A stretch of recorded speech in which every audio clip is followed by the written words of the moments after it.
So good, so good, so good.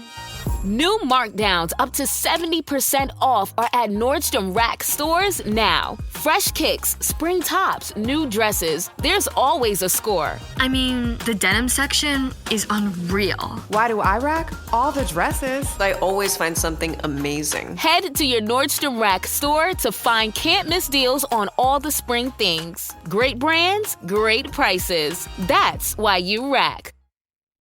This episode is brought to you by Indeed. When your computer breaks, you don't wait for it to magically start working again. You fix the problem. So why wait to hire the people your company desperately needs? Use Indeed's sponsored jobs to hire top talent fast. And even better, you only pay for results.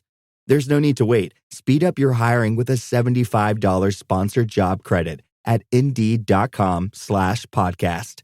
Terms and conditions apply. So, hello and welcome to It Doesn't Work That Way. I'm Kachelle Zachery. And while my usual co-host, my best friend, y'all, Kalisha, regrets she couldn't join us today, I'm excited to have J.M. Knighten from the podcast by Far The Dopest version, filling in as guest host for this episode. How's it going, Joe? Yo, it is a beautiful day. It's a beautiful day anytime you get to operate within your passion and be around you. Being around you Me? and your sister, you guys pour out so much into us. It is wonderful. I'm very happy to be here. Awesome. I'm excited. So I am so geeked. I'm thrilled. We have our very first guest in the studio this year. Nate Smith, also known as the Kid Flames, is joining us today. So Nate, I like to get this right. What name do you prefer I use? Names are important to me. Oh, you can just use Nate. Okay. And then, I'm curious, why the Kid Flames? What inspired that? Oh man. God, there's so many great stories.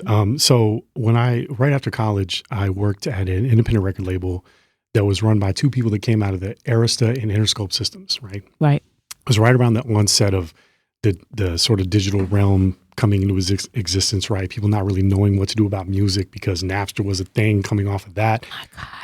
Music sharing was starting to become a thing. This preceded Spotify. I'm aging myself horribly here. Oh my God. So I'm in Jurassic Park with like the Raptors at this point.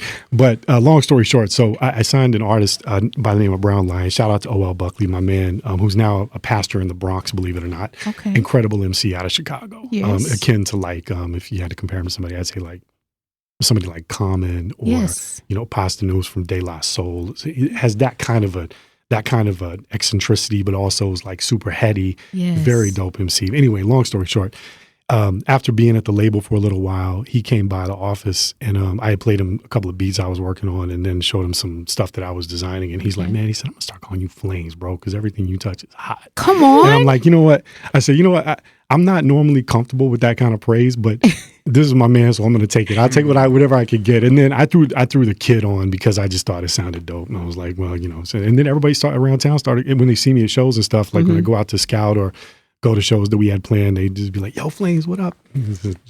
Just the way it happened. I love it. Yeah, it was cool, man. And I love how organic it was. Mm-hmm. Yeah, absolutely. Yeah. Nate, so I'm excited about our show. I'm excited that you are our first guest of 2025. But I also want you both you and Joe, to be patient with me, as this is my first solo show without a guest host, without my bestie. Y'all really see I'm having withdrawals. Listen, I think, I was going to say, like Joe said, I think you're doing fantastic. Absolutely. Thank you. Oh my gosh. Yeah, you're doing beautifully. Thank you for that. I would like to kick things off with a bit of an icebreaker. So I'm very big on inspiration. I'm glad that Kalisha's not here because she doesn't like when I say this. Like, I get high off of inspiration. I like to shoot it up. And she was like, I don't want any drug references on the network. So I'm talking about inspiration, guys. I'm talking about getting high on inspiration, not drugs. But I think for me, inspiration is a drug. But can I share some questions between the two of you and myself? And the goal is to evoke inspiring thoughts. Please share the first response that pops into your mind regarding life, art, entrepreneurship, whatever comes to you first, okay? Okay. So, Nate, the greatest handicap. The greatest handicap? Oh, self-criticism. Love it. Joe, the best day. The day you find your passion. That's the best day. Man. Cool. Kachelle. Yeah. The easiest thing to do. Give up. Yeah. I agree. That's a good one. I don't have anyone of my own that's about as good an answer as anybody could give. Yeah. Nate, the greatest mistake.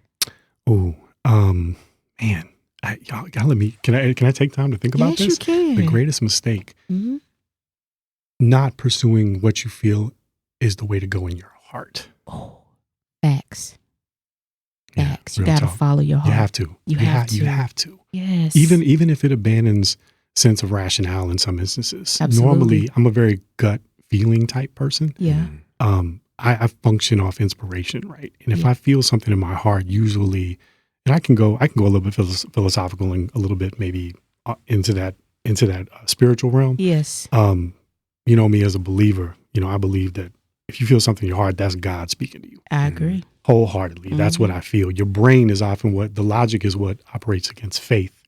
But when you feel strongly and you feel like you have faith and hope in something, you have to go that direction. You have to. And it's a mistake if you don't. I agree. Because it either ends up being a dream deferred or delayed, or maybe you wake up regretting it because you didn't take that chance at all. Come on. I want to leave it all out on the field. I don't ever want to walk into any part of my life saying, man, I should have done this. Right. You No know? what ifs. Yeah, no what ifs. Yeah. Leave it all out there. Come on. Yeah. Joe, the greatest stumbling block. I got to refer back to what he said earlier, self-doubt. If you have any self-doubt, you'll talk yourself out of anything. Or as soon as something pops up, you'll be like, you know what? I should walk away from this. And you'll end up leaving it. And that was what you were supposed to be operating in. And then you'll live in the what if. So true. So true. Kachelle. Yes. The greatest comfort. Peace of mind. It's nothing like it. Like if it, our motto, we're very values driven here. And so it's like integrity, patience, and respect. And the reason why I hold on to those values so strong, because I sleep good at night, y'all. Like every time I prioritize them, I make sure that they're being upheld and I don't compromise them. It could be a hurricane and a tornado happening at the same time. Peace. I mean, I sleep good because I know I've handled people well. I know I've kept my word. I know that I'm not in the business of hurting people or trying to, make people's walks or lives difficult. So the greatest comfort to me in the whole wide world is peace of mind. It's just priceless. That's beautiful. Yes. So Nate, the most disagreeable person. The most disagreeable person. This is going to get me in a ton of trouble, but my wife. And but let me follow that up. Okay. And honestly, this is also her greatest asset. Okay. Because she just doesn't go along with me. Yes. Right. If I put an idea out on the table to her or something that I think I want to do or something that I'm considering, she will always play the other side of the coin. She's like, we don't really use devil's advocate, but she's like, let me play the other side of this real quick, just to give you something else to consider. She's very contrarian in that way. She's an Aries, man. So like goddess of war, right? But she puts things out there for me to think about. And a lot of times, I always believe that, in a man's life, a woman can give, especially your wife, can give incredibly wise counsel. I've been very fortunate to have incredible women in my life who have given me immense levels of counsel that have kept me out of some potentially detrimental situations. Absolutely. So she's not going to like that I said that, but yeah, it was so babe, I love you. Don't take it out on me. I love it. I love she's it. Great. I like that question. The most disagreeable person. I like it could fall so many ways because mine was going to be the complainer. Oh yeah, yes. Yeah. That's more of a categorization. I picked somebody. I would have been safer going that route. But it's all good. I know you love your wife. I know it's all good. Thank you for augmenting that. Absolutely. I appreciate you. Yes, you're welcome. Joe, the worst bankruptcy. For me, it would be dying with your gift while you're still alive. Wow. So you were talking earlier about your athletic career. Yeah. My athletic career didn't pan out the way I wanted it to, and that is something that I will never know the answer to, and I'm still alive. So I think when you die with your dream while you are still alive, that is one of the biggest, that is the worst bankruptcy. The worst. Man, I second that. Yes, Sorry, I didn't mean to. It's playing with me. Yeah, No, you're good. Yeah. Kachelle, Yes. the greatest need. God. Mm. You know, I know everyone has their own personal walks and journeys, beliefs and faiths, and I completely respect them. I completely respect how you entered into this world because it's already hard. And I know that everybody's circumstances is not always lovely. And then I also respect how no matter what, that your purpose and your presence here is not happenstance or chance. And one thing life has taught me after 45 years of living, you know, I walk around the house and my mom laughs at me. I was like, oh, Mom, you know, I used to think I knew. I used to really think I knew. And every day I find out I don't know nothing. But the one thing I can say that I know that the greatest need in my life is God. He is so important to why I am who I am. And so that looks different for everybody, for different people, and I respect that. But I'm unapologetic about how I feel about it. I think you should be if you feel deeply. And so, yeah, the greatest need is God. And Kalisha read the question this morning. She was like, "It's love," and I was like, "Don't you know God is love?" So I mean, you know, it's just you got me about to throw my hands up in here. And so, yeah, that's mine. Let me ask you, Nate, the meanest feeling. The meanest feeling? Yes. The meanest feeling. The meanest feeling is hate. It's the opposite of love and God, right? It's hate. You know, I was talking with somebody the other day who's a therapist for a rehab facility. I'm not in rehab, by the way. This was just a friend of mine. Okay. And she said, you know, oftentimes, you know, forgiveness is so important in life because we're going to go here today. Yes. We're going to go here. Forgiveness is so important in life because it allows you to let go of resentment. Yes. Because resentment deep-seated can turn into something much worse, which usually results in hate. Correct. And that will end up poisoning you more than it does the person that you're harboring that ill will towards. I agree. I think most people would probably sit and say that they kind of know that. But as human beings, we have we have a propensity to allow those emotions to seep into our lives if we're not constantly aware of the fact that those things are happening. So it's really important. It's not just a moral quandary either. It goes back to like not feeding into those things that can seep in when you're unaware, right? So always being aware, always being mindful, always practicing being in the now can help you explore those feelings and potentially keep you from tripping up and getting into a situation that's going to end up hurting you in the long run more than it does anybody else. Facts. And when I think about the meanest feeling, I was harboring on this. I was like, I think it's envy. That's another one. Yeah. I just like, so no, dope. Joe, the best gift. Oh, the best gift is meeting the right people along the way. You can run into some people that'll get you in some situations, but it's the ones that you meet that elevate you, that challenge you to rise up and to become the best version of yourself. I think that is the best gift. That 100%. I agree. Kachelle, the greatest moment. Ooh, discovering purpose. I remember where I was at. I remember what I was doing. I was watching Spike Lee's School Days. VHS. It wasn't no DVDs. Oh, you're taking it back now. It was VHS. And I remember watching that and I was like, oh my gosh, I got to watch that again. And I remember y'all watching it back to back to like, VHS when you had to rewind and you had to wait for that VHS to rewind. I mean, it was a time, but I remember watching it and, my mom, it was like 2:00 in the morning and she just came through like the living room. She was like, I know you're not still up watching this. And I was like, I am. And she was like, so she sat down. She was like, I'm curious, like, what is it? And I was like, look how these were not my words back in the 90s. But in essence, if I had to just paraphrase, I was in awe of the way Spike so eloquently showed the culture, he did it in such a beautiful, I mean, they had a musical montage, you know what I'm saying? And then had a full story. He didn't lose the essence of the story. He landed the message. He touched on every possible thing that could be touched on in the culture. It was just beautiful to me. And I just had this strong affinity to the film. And so I was like, I'm going to be a writer. And I remember writing secretly. Now, Nate, I wrote secretly for 17 years, didn't share it with anybody, didn't tell anyone. I was always a writer, though. In school, when I would bring home my papers, the teachers was right there. Your daughter has such a vivid imagination.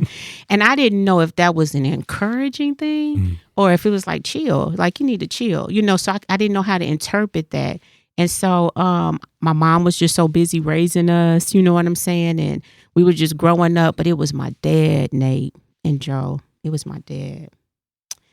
And he was very, very creative. And so he was always on like latest music, latest movies, latest books. My dad would, this is what a Saturday would look like with my father. He would say, we're going to go eat breakfast. And we would go to like some type of diner and we sit there and we'd eat breakfast. Then my daddy, he would take us to the record store, Nate. And he was like, you go and listen to whatever you want. And whichever two you want, I will buy. And this was like once a month, every Saturday. And I'll never forget, I bought Shalimar. And it was just crazy. And Tevin Campbell. And so he just built my love for music. Now I cannot live without it. So just discovering my purpose and just didn't see it then. But now as I reflect now, I'll be like, it was always there. You know what I'm saying? And so it's just amazing to me, like how it shows up for you. And yeah, I think that's the greatest moment, like discovering purpose. And there is an art to discovery, y'all. And I embrace anyone that's listening to this. I encourage you to lean into it. The signs are always there. It's most likely the thing that you don't feel equipped to do is the very thing that you should go after. It's usually because we feel like, I don't know if I can really do this. That's the thing that you should pursue wholeheartedly. It's because of that reluctancy, I believe, because I was very reluctant. I was like, I'm not about letting anybody read my mind. You know, you read your story like you're reading my mind. And so that's vulnerable. And so, yeah, I'm not trying to belabor the point, but that's the greatest moment. No. You bring it home. Like, seriously. Agreed. Yeah. Nate, the greatest knowledge. The greatest knowledge. Knowledge of self. To know self is to know God, and to know God is like the greatest thing on earth, right? In human existence, right? Yes. It's one of the greatest gifts in life because I feel like having that knowledge can then be applied and turned into wisdom for greater living, right? Yes. And then you can pass it on to other people that you can inspire, right? That should be the goal, right? Isn't that the goal of life, is to learn from the things that you come across in your journey and then help bring everybody else up that comes after you? Yeah. I mean, man, what a beautiful thing. Yeah. Come on. Joe, will end on you. Okay. The greatest thing in the world. For me, the greatest thing in the world is understanding. I don't think you can get to any point in anything without having a level of understanding. Facts. You can't have discussion. You can't have supreme thought. You can't come to realizations without understanding. I agree. I'm liking these icebreakers, y'all. Thank you for rocking with me. Of course. Nobody does it better than the Watts Podcast Network. 16 years from today, Greg Gerstner will finally land the perfect cannonball. Epic splash. Unsuspecting friends. A work of art only possible because Greg is already meeting all these same people at AARP volunteer and community events that keep him active and involved and help make sure his happiness lives as long as he does. That's why the younger you are, the more you need AARP. Learn more at aarp.org/local. This episode is brought to you by LifeLock. It's tax season, and we're all a bit tired of numbers. But here's one you need to hear. $16.5 billion. That's how much the IRS flagged for possible identity fraud last year. Now here's a good number. 100 million. That's how many data points LifeLock monitors every second. If your identity is stolen, they'll fix it, guaranteed. Save up to 40% your first year at LifeLock.com/podcast. Terms apply. Thank you for listening. It Doesn't Work That Way podcast is sponsored by Frame of Reference. The series explores the vulnerable and often hectic lives of a close group knit of friends and provides a truthful evaluation of how fear and past misfortunes can define our present point of view. You can stream season 1 of Frame of Reference on the Roku channel, Tubi TV, or Prime Video. Kachelle, I gotta ask. Yes.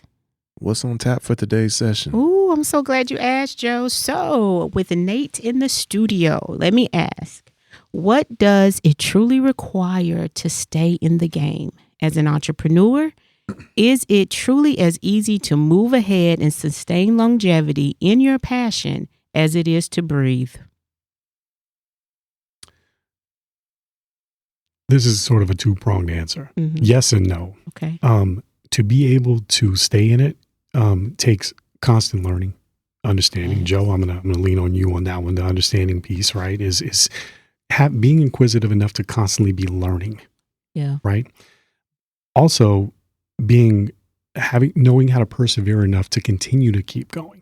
Right, to continue on even through. Because listen, you're going to face obstacles. Yeah. You're going to. That's just part of life. That's going to happen whether you want it to or not. You know, the old saying, like, there are 3 instances in life. You're either walking into a storm, you're in a storm, or you're coming out of a storm. Mm-hmm. And there's something else I want to, going back to my man, O.L. Buckley, shout out to O.L. Yes. Love you, brother. You can't go through hell without coming out on fire. Sir. Let me say that again. Yes. You can't go through hell without coming out on fire. No and when I doubt. say that, we're talking about being on fire for your passions, for God. It's like you walk through fire, but you got a Teflon vest on. Right? Yeah. Like it's not going to burn you. Right. Now you may get a little, scorch here and there, but it's not going to be enough to put you down. Yeah. And when you come out on the other side of it, you're going to be a refined version of yourself that's even better. Right. And you're better prepared to move forward. I mean, I always take an athlete stance on this because I played basketball my whole life. And coaches instilled things in me that I carry with me even to this day, that have nothing to do with basketball. They have everything to do with life. It's just life principles, right? So not to belabor it, but I do think that perseverance is necessary. Yeah. Relationships are necessary, right? Yes. Meeting the right people. Joe, you mentioned earlier, like one of the greatest things is the people that are putting your path on your journey forward. Everyone pours into you to some extent. Now, it could be things that you look at and you say, oh man, now I know what not to do. But a lot of it could be, man, I'm going to apply that in my own life, right? And try to make something good of it, right? Or at least it'll benefit me in some way down the road. Maybe somebody will come to me needing some understanding, and I'll have that nugget to give them when I meet them. Right. So it's always something. I think, Kachelle, you mentioned a minute ago, the reflection part of it, looking back and understanding what was under your nose the whole time, or what was in front of you, or why certain things happen in your life as you move ahead. Like, I'm 45 too, so. I have some years to look back on now. I've been around the block a time or two. It's not my first rodeo. Correct. And I've been able to learn a lot. But I think to stay in the game requires perseverance, relationships, understanding, and the belief in self. Yes. You got to believe in yourself, and when you got great people that are pouring into you, that are sort of echoing what you felt from God whenever you started to follow that path, and you started to walk that path and follow that purpose. Those are the things that keep you going. Yeah. I mean, there's other things like specific, like access to capital and investors and all that kind of stuff. And knowing, but again, that comes with knowing the right people, right? Facts. Putting yourself out there. And that's one of the scariest things too, especially in the creative realm. Like, we talked about this a lot. Yes. When you put yourself out there as an artist, you are opening yourself up to the world. That is a scary thing. I always tell my wife, who's a poet, and she's a self-published poet and author and a painter herself. She's amazing. That's one of her greatest fears, is putting herself out there for people to see. But when you do, you can't avoid doing those things because you're scared of what anything that could happen. But you're like, yeah, but what about the great things that could happen? That's You have to think about both sides of it. It's like, yeah, you're not going to be able to accommodate everyone, right? Right. But what about the people that you can accommodate? Right. I mean, you might influence and inspire the next, Nobel Peace Prize winner, right? You never know. Yes. So you have to put yourself out there because it's needed. Your voice is needed to get out into this world. So it takes a lot of belief in self, a lot of faith. Yeah. to be able to do it. But those are just some of the necessary requirements to be able to keep going. That's, I mean, there's a lot, but I would say those are like the totally like fundamental key things. Yeah. So in essence, it doesn't work that way, and it does work that way. So it's both. So Nate, we collaborated back. Our collaboration began back in 2008 when I launched my business. Yeah. You designed cover art for nearly every single event I've been involved with, ranging from events as simple as personal friends, to auxiliary gatherings that I was asked to support, all the way up to the Super Bowl in 2010. Yeah. Additionally, you've created the cover art for our TV drama, Frame of Reference. You've consistently been a reliable resource for us at Watts Productions. How does it feel knowing we've worked together for 17 years? That's what I consider true longevity. Yeah. Like I was saying earlier, it's an absolute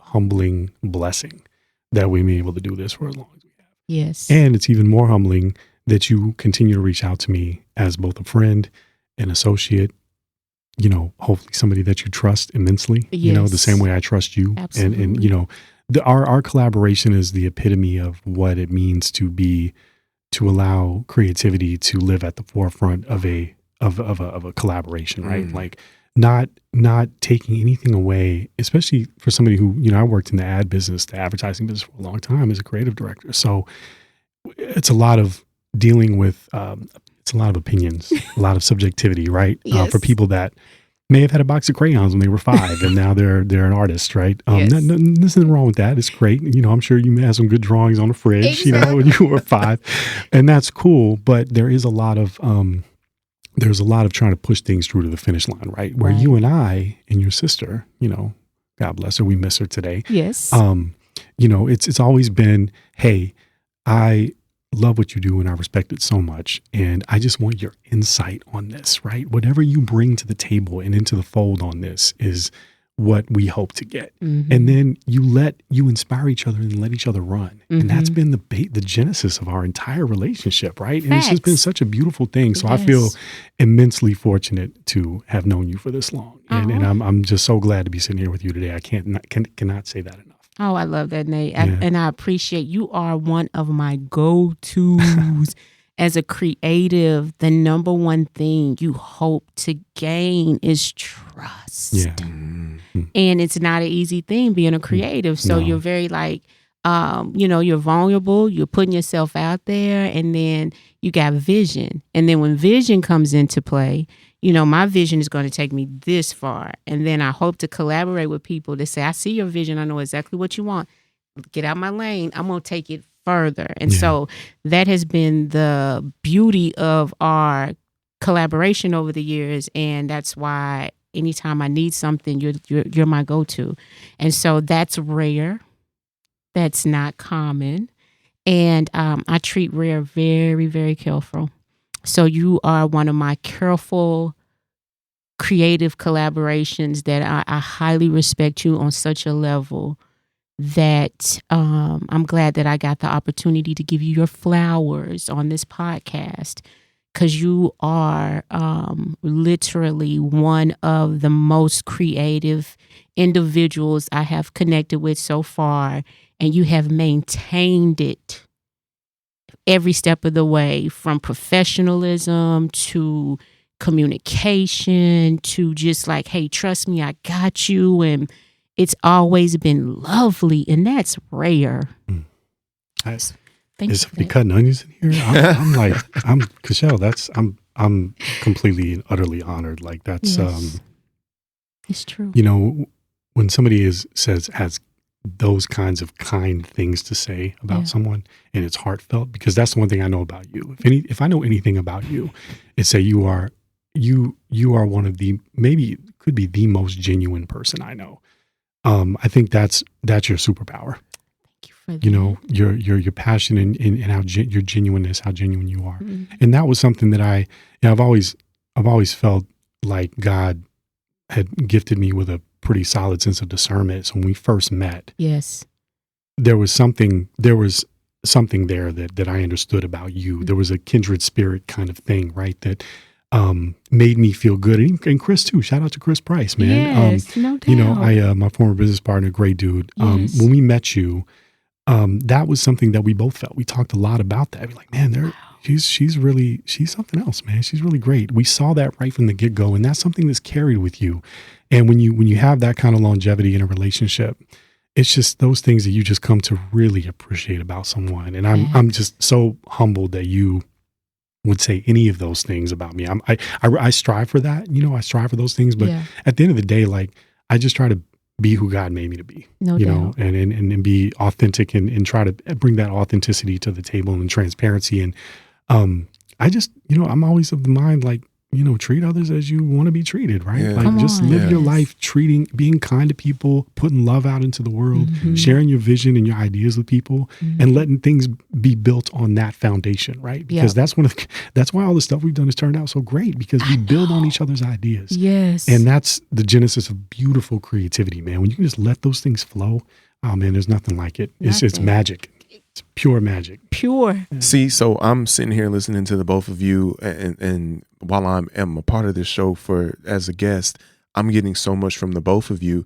And what it sounds like coming from both of you is it is a very intentional. There's a lot of intention there, and that intention was felt from the get-go, from the time the inception of the friendship and the relationship progressed through into business and so on and so forth.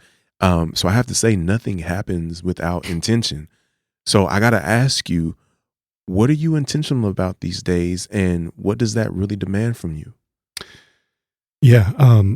Well, you know, relationship with God is always number one, right? You know, waking up every morning, having a routine, touching base with him first and foremost before I do anything else, just thanking him for waking me up. Yes. You know, because that's something that it's such a natural human thing that we really take for granted. Facts. You know, Gene Hackman passed away. I don't know if you guys saw that. You know, Yes. Gene Hackman passed away, and you know He's a legend. absolute icon. And you know, that's one of those things that when that happens, Roberta Flack too recently passed away too.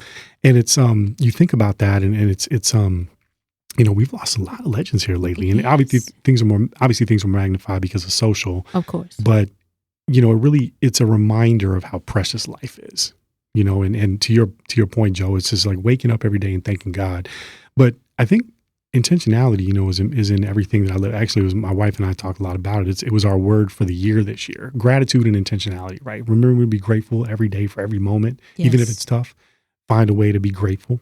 You hear Tony Robbins say a lot: turn attitude to gratitude and watch how things can shift around you. Yeah. And I always like that. That was a good one. Has always resonated with me. But you know, I think that learning how to let go of if you have a dream, let's say, because you just have one dream. You know, people have multiple dreams across the course of their life, but it's understanding which ones to follow. You know, like I think knowing when to let go of certain dreams, if it's not it could be something that maybe you take it's like a little side quest. You know, maybe you have a side quest, but maybe it wasn't meant to always reconverge with whatever the main purpose was, right? So I look at things that way. I'm like, okay, was this just a side quest that I was meant to just kind of take to show me something? Because I look at every situation, wherever your feet are planted at any given moment is where you're supposed to be. Come on. There's something you're going to get from that situation, regardless of whether it's great, not so great, you know, trying, challenging, it could be a trial. There is something for you to take from that, so that when you do finally make your way back to the main path, you've got those learnings. Right. Again, Joe, understanding, right? Like having that understanding of how things go, but intentional about God, family, purpose. Yeah. You know, knowing this is something that was put inside me. And at 45, it took a lot of trial and error to get there. Right. But once you hone in on it and you lock in, you don't have a choice. Yeah. It's almost like you're compelled to do something, right? Yes. So music and film, those are two big things for me. Creativity just in general. Yes. I'm a storyteller at heart. So I wrote a lot in school too. I used to get those same notes like, my God, super vivid imagination, right? But and I always try to take it as a positive. You know, I'm an eternal optimist. So I always look at the glass half full. Like, I never really even thought of somebody having an intention of writing a comment like that and it being a criticism. I always thought it was to propel me forward. Like, hey, keep it up. Like, I used to have teachers write, hey, keep it up. This is great. This is really great stuff. Like, nobody else wrote this in class. Like, this is great. So I took those things and internalized those things. And it was the impetus for me to try to pursue creativity at all costs. Yes. Sometimes the cost of self, when I was younger, that happened. But at the same time, I learned something from those instances. So for me, the intentionality comes into relationship with God, relationship with family, with friends, caring for people, and caring for purpose. And also, I'll be honest with you, sharing your purpose. I was looking at a quote we have on our wall the other day. Pablo Picasso said, the purpose of life is to find your gift, and then give it away. Correct. Right? Basically, that's paraphrasing, but it was something along those lines where, in a world caught up with commerce and hustle, being of value to someone else, giving them something to run with. We talked about sharing gems earlier. That's a special thing. I agree. To share yourself with somebody in that way and the ideas you have. No gatekeeping. We were talking the other day about gatekeeping. Our Alchemist talked the other day, producer Alchemist, talk about gatekeeping and how it's kind of whack. Straight up, gatekeeping is corny. It's lame. Like anybody who does that is like a sucker to me. Like you're insecure. You know what I'm saying? To me, gatekeeping has got to be some of the dumbest shit. Like there was some stuff I encountered over the years, but more than that, I encountered the opposite.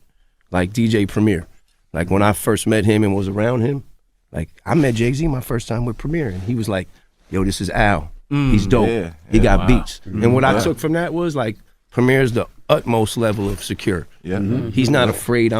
If you gatekeeping, you must be afraid that these next guys are gonna come take your spot. For sure. Get up out of there. That's nasty. I don't approve of gatekeeping. Like we stand against that. You know what I mean? I hold things from people because we have so much at our disposal nowadays. People could usually go dig and find that stuff anyway. But if you have more experience with something, why not help somebody else out? Right. And give something away freely with the best intention and spirit and behind it, right? And go in hoping that, man, I really hope that whatever you're taking from this is beneficial to you somewhere down the line. If you come into a situation where you need it. Yeah.